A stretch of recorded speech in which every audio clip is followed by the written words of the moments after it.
mënyrë që të kuptosh atë çfarë ndodh në këtë moment, duhet marrësh edhe të shkosh të kthehesh shumë brapa në kohë. Tani, unë mendoj që Shqipëria dhe Kosova nuk kanë një rol determinant vendimtar në rastin e konfliktit. As në një rol edhe as në një interes të drejt për drejt. Kështu që këtu gjykimet mbeten pastaj për të bërë individuale. Ka njerëz patjetër që siç e tha dhe zotëria më përpara që janë të ndikuar natyrisht, mbetet për të gjykuar pastaj, po janë natyrisht të ndikuar nga ajo çfarë ndodh në Gaza. Dhe gjykimin e bëjnë nisur nga ky komponent, duke e marrë këtë si komponentin më të rëndësishëm, duke e barazuar edhe rolin. Nëse do të kishte një përshkallëzim të situatës, do të prekej rajoni ynë, Ballkani, apo vendet tona si Kosova dhe Shqipëria, do të kishte ndonjë implikim mbi to?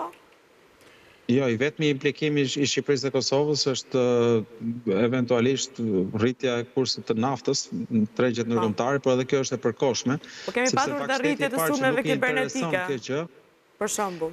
Dakor, por nuk është diçka që na ka ndryshuar jetën praktikisht. Në Shqipëri edhe pa iranianët na kanë dalë të gjitha në treg, dhe s'ka ndodhur një gjë e madhe. Por kam fjalën që ne nuk jemi të drejtë për drejtë të përfshirë te kjo gjë, dhe natyrisht as nuk kemi një kontribut edhe sikur të donim.